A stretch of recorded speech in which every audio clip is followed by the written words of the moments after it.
5 টাকায় নবাবী গোসল। প্রখর রোদে যখন ঝলসে যাচ্ছে চারপাশ, গরমে ওষ্ঠাগত প্রাণ, ঠিক তখনই পুরান ঢাকার ইসলামপুরে নবাবের পুকুরে 5 টাকার বিনিময়ে নবাবী হালে গোসল করছে শত শত শিশু কিশোর। শুধু শিশু কিশোর না, সব বয়সী মানুষই গোসল করছে এখানে। লাখ টাকা দেও মানুষে যেটা পুষ্করণী পাওয়া যায় না ঢাকা শহর। এসির থেকে অনেক ভালো পুষ্করণী। অনেক গরম পড়ছে, মানে অতিরিক্ত গরম। আর বাংলাদেশে এবার আরো বেশি গরম পড়বে, প্রায় 40 ডিগ্রির উপরে যাবে। আর দেখা যায় যে সবাই তো আর এসি এফোর্ড করতে পারে না, তো এর জন্য আসলাম একটু ঠান্ডা পানির মধ্যে একটু লাফালাফি করতে।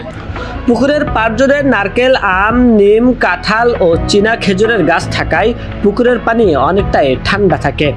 এমন পরিবেশে নবাবী স্নানে আসা মেহমানদের সেবা দিয়ে আসছে নবাব বাড়ির বংশধরেরা, যার ইতিহাস 200 বছরের। রাজধানী সহ সারা দেশ জুড়ে যখন তীব্র তাপদাহ, সেখানে রাজধানীতে মাত্র 5 টাকায় গোসল করছেন সাধারণ মানুষ। কি বলছেন তারা, চলুন জেনে আসি তাদের কাছ থেকে। আমি 28 বছর ধরে গোসল করি, তখন 2 টাকা করে করতাম, এখন 5 টাকা দিই। তো এত টাকার কোনো প্রশ্ন না, গোসল করতে আর কি অনেক আরাম পাই। পানি ভালো থাকলে, সবসময় পানি ভালো পাইছি, গোসল করি। কারণ আমরা দেশ গ্রামের প্লাবন, তো এই জন্য খুব ভালো লাগে। যে গরম, যে অবস্থা, বাসায় থাকা যেতেছি না।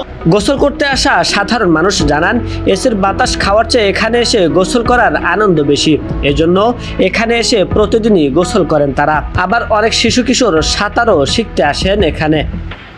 ঘরের ভিতরে এত গরম, সেই গরমে যদি একটু মানে প্রশান্তি লাগতেছে গোসল করতে এসে। আর সবচেয়ে বড় হলো এই যে শিশুদের সাঁতার শিখাচ্ছি, এটা একটা কারণ। আর এই তীব্র গরমে ঘরে থাকা যাচ্ছে না, এখানে মনে হয় যেন সারাদিন বসে থাকে পানির ভিতরে। এসির মধ্যে থাকলে তো বের হইলেই আবার চরম গরমে মানে তা অতিষ্ঠ হয়ে যায়। তো এখানে দেখা যায় পুকুরের ভিতরের পানি হচ্ছে ন্যাচারাল এবং সত্যিকারের মানে ঠান্ডা যেটা, সেটা এটা পাওয়া যাচ্ছে। বাবার সাথে আসছি সাঁতার শিখতে। স্কুল যখন খোলে তখন আর আসি না, যখন স্কুল বন্ধ থাকে তখন আসি। এখানে গোসল করতে ব্যবহার করা যাবে না সাবান, শ্যাম্পু। গোসল শেষে কাপড় পরিবর্তন করার জন্য পাশেই আছে পোশাক বদলের স্থান। সেই সাথে সাঁতার জানা না থাকলে অবশ্যই লাইফ জ্যাকেট পরে নামতে হবে পুকুরে। এমন সব বিধিনিষেধ আছে এই পুকুরে। আমরা 5 টাকা নেই, 5 টাকা দিয়ে ওরা যতক্ষণ গোসল করা করে, কিন্তু সাবুন, শ্যাম্পু এরা পুকুরে লাগাতে পারবে না। ওটার জন্য আমরা এক্সট্রা গোসলখানা বানাইছি।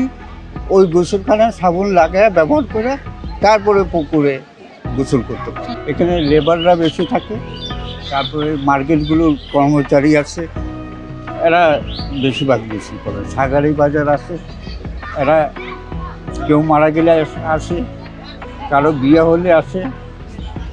তারপরে ওরা হলুদের প্রোগ্রাম করে, পুকুরে এসে করে। এটা ছেলে মেয়ে উভয়ে গোসল করে। আর আমরা এটা মেয়েদের জন্য আলাদা একটা ব্যবস্থা রাখছি, পর্দা। গোসলখানার ভিতরে একটা পর্দা রাখছি, ওই পর্দার আড়ালে ওরা গোসল করে। স্থানীয় বাসিন্দারা জানান, সাধারণত নবাববাড়ি পুকুরে ইসলামপুর, বাদামতলী, বাবুবাজার, শাখারি বাজার সহ এলাকার বিভিন্ন দোকান ও প্রতিষ্ঠানের কর্মরত লোকজন বেশি গোসল করেন। তাছাড়া স্থানীয় বাসিন্দারাও নিয়মিত গোসল করেন এখানে। আব্দুল হামিদ, আমার সংবাদ, ঢাকা।